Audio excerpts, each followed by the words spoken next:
Day 1107 of the Ukrainian War Map, also known as the Russo-Ukrainian War. Juzzie here, and today is another update as I take a simplified and down-to-earth approach to some of the most important happenings on the ground in Ukraine. So starting off, we'll take a look at those Russian losses. As currently, Russia sits on more than 881,000 military personnel losses, representing an additional 1,140 in the past day.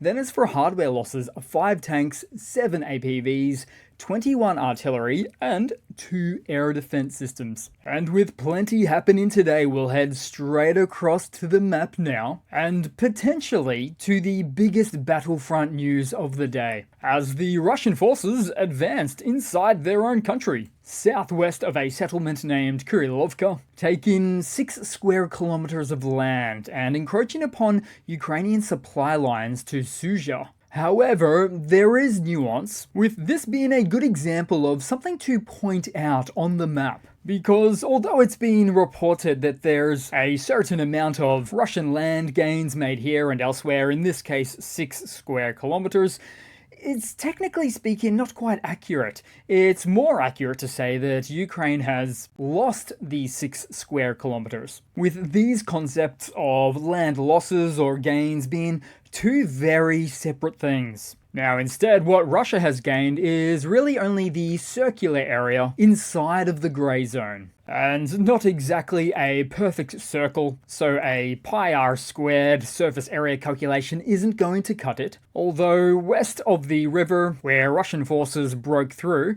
it is much closer to a rectangle. So we can mostly eyeball this one, so let's have a look, be generous, and okay, so 1.71 kilometers, almost a mile, just a little bit more than a mile. Then as for the height, now let's see what this is. So 800, 900 meters, which means what we're looking at is better described as about a 1.5, 1.6 square kilometer gain. Now, as for encroaching upon the supply line for the AFU that leads into Sudzha, accurate this is, although it's not the only logistical route, with the main highway coming from Sumy, also put to use by the AFU. Now, the bigger concern here is Russia's own artillery fire control over both of these roads, the first being about 5 kilometers away from closest Russian positions, and the main highway about 10 kilometers. This ultimately means that we could see a pullback of Ukrainian troops further north into the Kursk incursion, as the armed forces of Ukraine would certainly be looking to exercise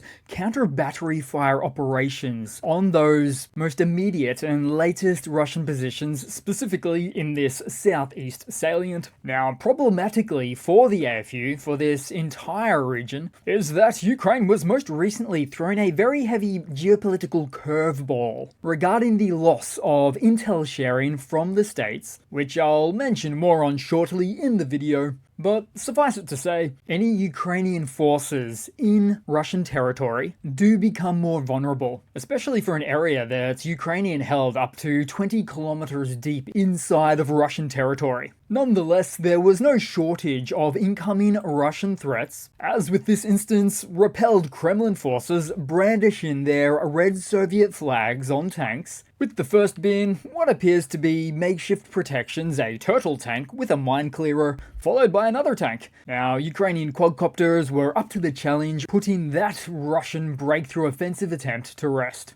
Then headed into the Ukrainian map, briefly to the Kupiansk direction of Kharkiv, where, on the previous day, invading Ruski forces lost 5 square kilometers of land, Ukraine gained 3, occurring in the northern direction of Kupiansk itself. This loss, of course, comes just days after the land-addicted army lost their positions on approach northeast of the town, as Russia continues to have operational setbacks in this region. Then headed further down the map to Toretsk, where the AFU has been wreaking havoc on the opposing forces for a solid week now, as part of a uptick in counteroffensive operations. Although on a broader timeline, it's been a series of months now, albeit with a lesser intensity, As for a Russian perspective, now, Russian mill bloggers have most recently said that their infantry would often enter the city, followed by elimination by drone, and they also stated that no one ever sees a Ukrainian soldier in the process. So we largely see here the recurrent theme of the severely demoralized Russian forces, though larger in numbers and more brazen in their attacks, are less equipped and significantly less trained to their Ukrainian counterparts. Currently, the Russian unit being pushed back is the 150th Russian Division, a pre-war division that should be holding without falling back. However, the reality is that we do see an ongoing active presence of the AFU acting in an urban warfare capacity, reportedly biting into the southeast Zabalka district of the town as well, with continued threats of encirclement for the Russian forces. And in something of a monumental surprise, during the most recent AFU raids in this lower quadrant, several dozen civilians were reportedly evacuated along with their pets, and just under a platoon in size of newly minted Russian POWs, which could be anywhere between 10 and 40 soldiers, though given the makeup of the Russian army, it's probably on the lower end of that scale. Then we head further down on the map, and from the previous day, so further positive developments were seen for the armed forces of Ukraine, taking back the outskirts of, and therefore liberated, Uspenivka. Further to that end in the Pokrovsk direction, Russian telegrammers in the region reported that a localized series of Ukrainian counteroffensives have started for the region, which is not very inaccurate to say, just very late to the party, with the armed forces of Russia always ready to claim an early victory, and more often than not, late to claim the operational deficiencies they face. And although any situation, any battlefront can change at a moment's notice, it's been widely reported at this stage that the Russian forces have had to move to a more decidedly defensive posture in this region. Then headed further across on the map to Kherson, where we see a Russian army utilized civilian pickup truck that was within too close a proximity to the AFU FPV drones, as we continue to see damage and destruction of their vehicles, even as it comes to Russian positions on the left bank across the Dnipro River, all happening amid the backdrop of continued Russian attempts to establish a foothold on the right bank of the Dnipro. Clearly, Russian commanders of the region are still forcing their troops to attempt to make a breakthrough. Then headed across to some news for today, and indeed the biggest news of the day, as we see a significant shift in US foreign policy. The United States has suspended intelligence sharing with Ukraine, a move confirmed by CIA Director John Ratcliffe. This decision follows the Trump administration's earlier suspension of military aid to Ukraine, intensifying pressure on President Zelensky to engage in peace negotiations with Russia, even if that does mean territorial concessions of Ukrainian sovereign land and a lack of security guarantees to go with. Now, the intelligence sharing halt, which includes critical data on Russian military targets and early warning intel for incoming missile and drone attacks from Russia, has raised alarm among Ukrainian officials and European allies alike. The Trump administration's decision is tied to its broader geopolitical objectives of peace at any cost. US National Security Advisor Waltz framed the intel halt as a reversible move, pointing to Zelensky's recent statements expressing readiness for negotiations as a potential turning point. Even still, the implications of this latest update can be serious. Reports suggest that the US has effectively disabled Ukraine's HIMARS systems by halting intelligence sharing.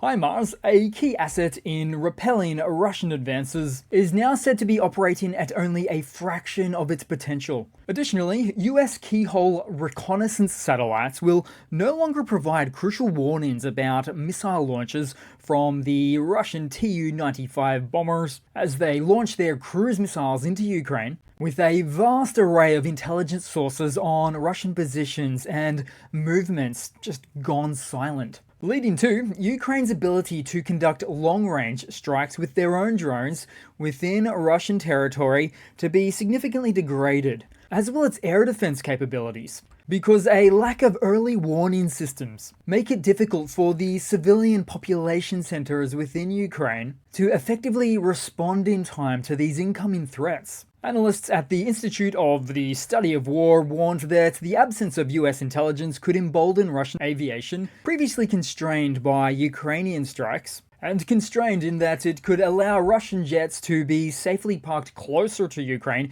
increasing sortie attack rates and decreasing response times once again. Now, the Ukrainian political response in Kyiv, well, the mood is one of defiance, tempered by concern. Zelensky, addressing the nation, acknowledged positive movements in US-Ukraine relations, hinting at upcoming talks with American counterparts. However, the abrupt cutoff in military aid and intel gathering sharing has strained trust between the two nations. Kremlin officials have already signaled their intent to capitalize on the shift with plans to escalate battlefield operations. The Kremlin expressed cautious optimism about the pausing of US military aid to Ukraine and advanced several narratives as part of efforts to impose additional demands on the US. So, out of all of this, what does Ukraine have at its disposal? What can their military do?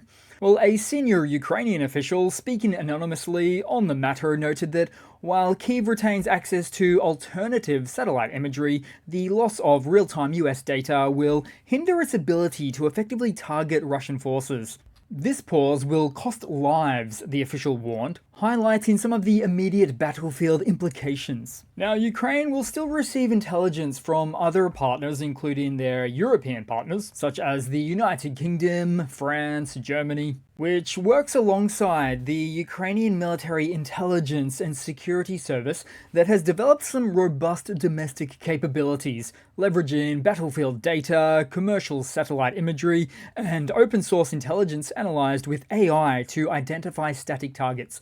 For instance, Ukraine's drone technology has increasingly incorporated artificial intelligence for navigation and targeting, as most Russian military assets worthy of targeting are stationary. For example, oil refineries, oil depots, allowing UAVs the onboard utilization of AI detection to really just correctly identify what it's looking at, able to determine the difference between a house and a Rosneft oil refinery in Russia. Also, worth a mention is that there are additional concerns on the US side for this latest decision by the Trump administration, where it could affect the credibility of American weapons manufacturers being questioned globally, with multiple expressed concerns about the value of weapons exports from the US, where the added concern now arises about the potential of disabled arms mid-battle, just like we see with Ukraine. Defense stocks speak even further to this situation, where European defense contractors are surging by 20, 30, or even 40% in value, with trillions in additional funds potentially redirected away from American firms. Case in point, the Italian government has reportedly already begun considering alternatives to US Starlink Communications, with whom they were expected to close a 1.5 billion euro deal with soon, but citing their concerns of changing geopolitical dynamics and US pullback from previous commitments towards European security.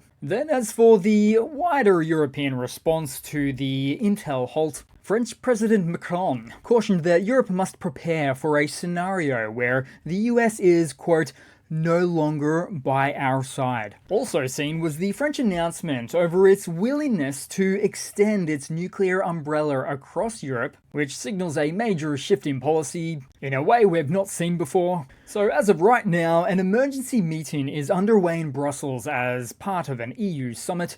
European leaders, alongside Ukrainian President Zelensky, who just arrived earlier, have convened to address critical issues surrounding Ukraine and European defense. The summit's primary focus is on bolstering military support for Ukraine and enhancing Europe's overall defense capabilities. There's a fair chance of some upscaled commitments to be seen soon.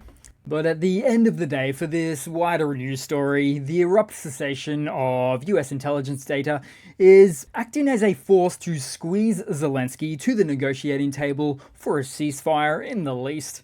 Where on that topic, I occasionally like to think, great, let's get Putin and Zelensky in the room, hashing it out. Then the third-party arbiters of that meeting will see just how stubborn and unwilling Russia is to move even an inch in the negotiating process. Because Putin and the Kremlin would continue to very likely demand to keep Ukrainian territory, but also, likely, request or require the remainder of Ukrainian-held lands, including Zaporizhia and Kherson and Donetsk, as it is somehow part of the Russian constitution these days, even though they never stepped foot in it, which is all very much an utterly ridiculous proposition. And ultimately, US military aid and intel sharing would likely, plausibly be reinstated, and reportedly to be done so at the point where a meeting is set up and agreed upon by Ukraine at the negotiating table with Putin. Then to round off the video today with something a bit lighter, Belarusian President Lukashenko, aka Crazy Uncle Luka, has recently invited Trump, Putin, and Zelensky to come to its capital of Minsk and, quote, sit down calmly and come to an agreement. But doesn't anybody remember the Minsk I and Minsk II agreements of 2014 and 2015?